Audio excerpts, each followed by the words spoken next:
Hello everyone and welcome back to the Nerd Den here once again, and in today's video I'm going to be talking about the future of Doctor Who once again, because there's been some more stuff that's been coming out regarding the show's future, where things have been hinted, and there's obviously been more fan conversation and more backlash and more people saying this and that, and I just feel like, I just kind of want to throw in my 2 pence in terms of this discussion, because honestly, I do love this show. I love Doctor Who. I have done since I was like 4 years old when the show came back in 2005, and I've been hooked since.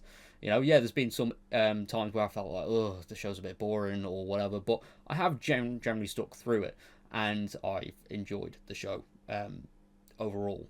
But yes, I am going to be talking about the recent news that the Disney, well, I'll say the recent speculation that Disney will be pulling out of the deal that will be ending next year, apparently. So we're going to be talking about that and where all this could go in terms of the Whoniverse, because a lot of people are worried that Doctor Who will be cancelled because of this. So yeah, let's dive into some articles and talk about the future of our beloved show, because yeah, that's why we're all here, right? Because we're all Doctor Who fans.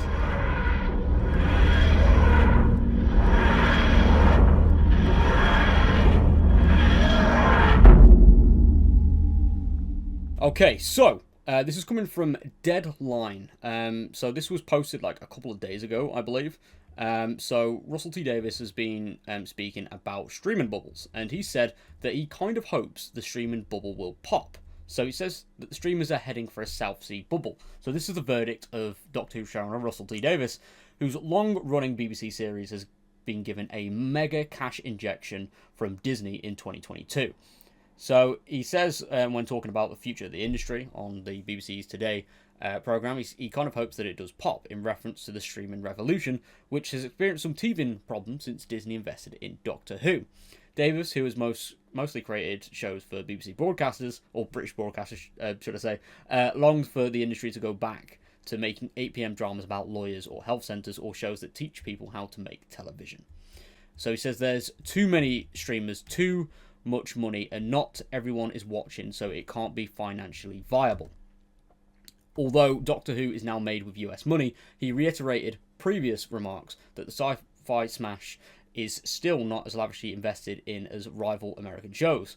For a recent scene in the currently filming Doctor Who season, Davies said that he demanded 200 extras for the first time in his career, only to turn on the first episode of Day of the Jackal and see that in his mind there were 500 extras. I just think, how do you keep up with this? Whilst Davies stressed that he wanted Doctor Who to look like Stranger Things, hence the attraction of the Disney money, he said that they would have found a different shape and a different form had the Mouse House not jumped on board. So recently it has been said that the future of the BBC and Disney deal hangs in balance, and Davies has said that no decisions are yet to be made in regards to season 3 of the regenerated show. So, wow.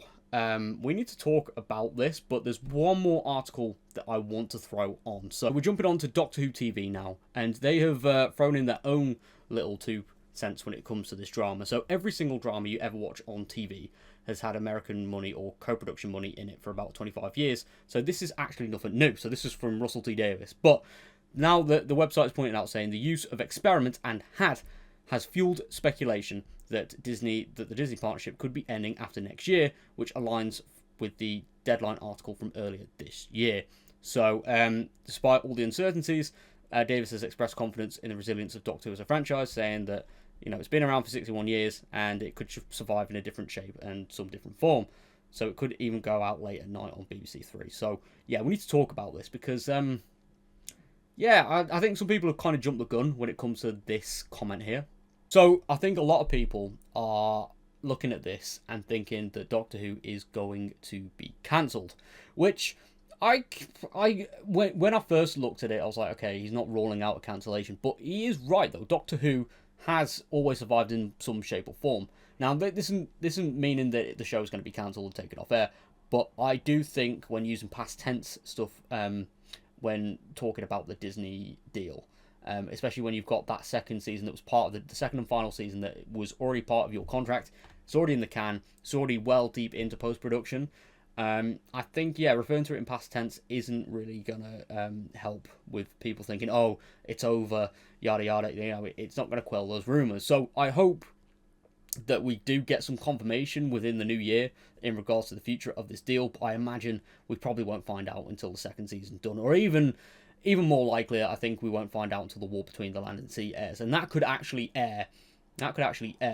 On in 2026, so we might not actually know until not next year, the year after. So things are always interesting when you're being a Doctor Who fan, because you're always speculating, there's always rumours, but we generally just don't know. But I wouldn't jump on the bandwagon saying the Doctor Who's cancelled, because as Russell said, there could be another way for it to survive, but I just think that yeah, it might take a different approach. Like, it might go to a more serialized format, similar to Doctor Who Flux or the classic series, but they might switch it up to try and save some money, maybe, to make it, you know, more efficient to run.